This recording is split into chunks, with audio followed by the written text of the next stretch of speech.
एक नौजवान शादी करके आया, 3 महीने हुए, उसकी बीवी ने फरमाइश की कि अब हम आपके घर में नहीं रह सकते, ये बूढ़ा बाप आपका आपकी खिदमत नहीं कर सकते, अगर आपको मेरे साथ रहना है तो चलो मैके चलो, मैं मैके जाऊंगी, वहीं रहूंगी, मैं आपके घर में नहीं रह सकता। ये लड़का बीवी का आशिक था, दीवाना था, बीवी की बातों पे आ गया, अपने बूढ़े माँ बाप को छोड़कर बीवी के साथ ससुराल चला गया। फिर वहीं से दिल्ली निकल गया और बताया गया अल्लाह अकबर, कभी दिल्ली में रहा और वो कांटेक्ट में रहा सऊदी अरब का, वीजा मिल गया, सऊदी अरब चला गया।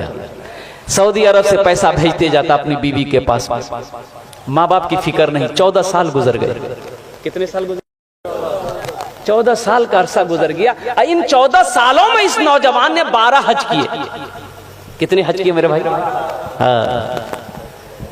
ये 12वां हज था। बैठकर खाना काबा के पास में हिचकियां बांध कर रो रहा है, ज़ारो कतार रो रहा है। तो पीछे से किसी ने कंधे पे हाथ रखा नौजवान का। ए नौजवान, कौन ऐसा गुनाह किया है, कौन ऐसा गुनाह किया है जो इस ज़ारो कतार से रो रहा है? ऐसा मैंने किसी को रोते हुए नहीं देखा। पलट कर देखा तो अल्लाह वाले एक बुजुर्ग हस्ती है, चेहरा सफेद है, सर पे अमामा बंधा है। कहा कि हजरत, न जाने क्यों ऐसा लगता है कि मेरे दिल पे किसी ने ताला लगा दिया। ना इबादत अच्छी लगती है, ना जिक्र अच्छा लगता है, ना खाने चैन है, ना सोने चैन है। हजरत ये मेरा 12वां हज है, 12वां हज है मेरा, लेकिन ऐसा लग रहा है कि दिल में किसी ने ताला लगा दिया। तो अल्लाह वाले ने कहा कि लगता है तुमने किसी का दिल दुखाया है। हाँ, अरे सुभान अल्लाह, बोलो माशाअल्लाह, सुभान अल्लाह। लगता है तुमने किसी का दिल दुखाया है। तुम्हारी माँ है? माँ है, माँ है। बोला हाँ। बाप है? बोला हाँ। बोले कहाँ है? बोला पता नहीं। बोला पता नहीं, 14 साल हो गए मैंने माँ के चेहरे को नहीं देखा, बाप के चेहरे को नहीं देखा। पता नहीं मेरी माँ कैसे होगी, मेरा बाप कैसे होगा। तो अल्लाह वाले ने कहा कि फिर ये खाने काबा में बैठकर क्या कर रहा है? क्या कर रहा है? उठ जा, जा भाग, अपनी माँ रूठे हुए माँ बाप से माफी मांग ले। अगर उन्होंने माफ कर दिया तो अल्लाह तेरे दिल के ताले को खोल देगा। सुभान अल्लाह, सुभान अल्लाह। खाने काबा में बैठकर क्या कर रहा है? जा, खाने काबा में बैठकर क्या कर रहा है? जा।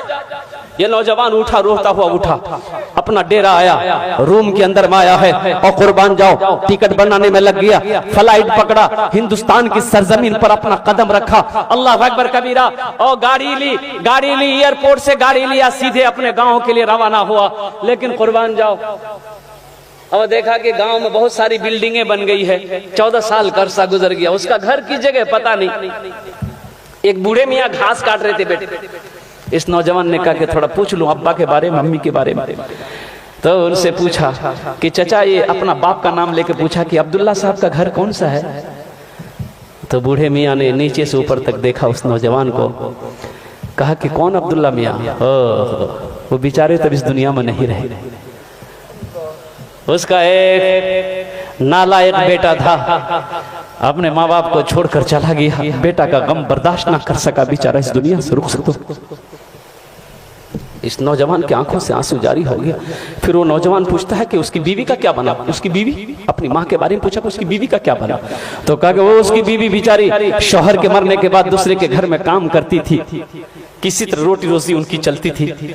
लेकिन अब सुने में उसको फालिज मार दिया है, बिस्तर पे पड़ी रहती है। जिसको होता है खाना लाकर देता है, जिसको नहीं होता खाना लाकर नहीं देता है। अब तो पता ये भी चला है कि उसकी आंखों की रोशनी भी खत्म हो गई। बस उनकी एक आखिरी ख्वाहिश ये की रट लगाती रहती है कि मौला उस वक्त तक मेरे जिस्म से रूह ना निकले जब तक कि मैं अपने बेटे के चेहरे को ना देख। ना जाने वो कौन नालायक बेटा है जो अपनी माँ को छोड़कर भागा हुआ है। अब माँ है कि उसके लिए जान कुर्बान करने को तैयार। ये नौजवान ज़ारो कतार रोने लगा। कांपते हुए कदम से अपने आंगन में कदम रखा है। चारपाई पे देखा कि एक ज़ईफा, एक बूढ़ी सुकड़ कर बैठी।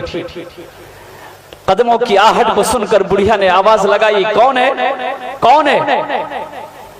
तो लरसते हुए आवाज में, कांपते हुए आवाज में इस नौजवान ने कहा कि माँ, तेरा गुनहगार बेटा तेरे सामने खड़ा। माँ कहती है कि बेटा मेरे करीब आ जाओ, मेरे जिस्म में रूह इसलिए अटकी हुई थी, मेरे करीब आ जा मेरा लाल। मेरी आंखों में रोशनी तो नहीं चाहिए जो तेरे चेहरे को देख सकूं, अपना चेहरा मेरे करीब कर दे ताकि हाथ फेर वो चेहरे पे, ताकि मेरे कलेजे को ठंडक मिल जाए। हाँ, पीते पीते दूध कभी चल में जब छुप जाते थे, पीते पीते दूध कभी चल में जब छुप जाते थे, खुद ठंडक में माँ सोती गोदी में हम सो जाते थे। सुभान अल्लाह, सुभान अल्लाह। सो जाते थे। उस पल को याद करो ना मेरे बच्चों, जब हम छोटे थे, जब हम छोटे थे माँ की गोद में थे। ये हमारी माँ बैठी, बहनें बैठी, आज इनसे पूछो कुर्बान जाओ, बच्चे पखाना कर देता गोद में, माँ को नफरत नहीं होती, माँ नफरत नहीं करती औलाद से, अपने हाथों से उस गंदगी को साफ करती है, उस गंदगी को धोती है। और कुर्बान जाओ, बच्चे की तबीयत खराब हो जाए, माँ की आंखों से नींद खत्म हो जाती है, जब तक बच्चा सो ना जाए माँ को नींद नहीं आती। बताओ सही है कि नहीं है? इंशाल्लाह हाथ उठा के वादा करो अपने माँ बाप की खिदमत करेंगे इंशाल्लाह। जलसा सजाने वालों, मेरे नौजवानों, बच्चों सुनो, अगर ये जितने बैठे हैं ना यहाँ पर, जितने बैठे हो, अगर एक ने भी अगर अमल कर लिया इंशाल्लाह, एक ने भी अगर अमल कर लिया तो कसम खुदा की जलसा सजाने वाले का जलसा सजाना मकबूल हो जाएगा, आने वालों का आना मकबूल हो जाएगा, मुकर्रिर का तकरीर करना मकबूल हो जाएगा और सुनने वालों का सुनना मकबूल हो जाएगा। एक ने भी अगर अमल कर लिया, एक ने भी अगर अमल कर लिया, माँ बाप राजी, अल्लाह राजी, माँ बाप नाराज, अल्लाह नाराज। माँ बाप अल्लाह को राजी करना चाहते हो, माँ बाप को राजी कर लो, कसम खुदा की मेरा अल्लाह तुमसे राजी हो जाएगा, मेरा अल्लाह राजी हो जाएगा।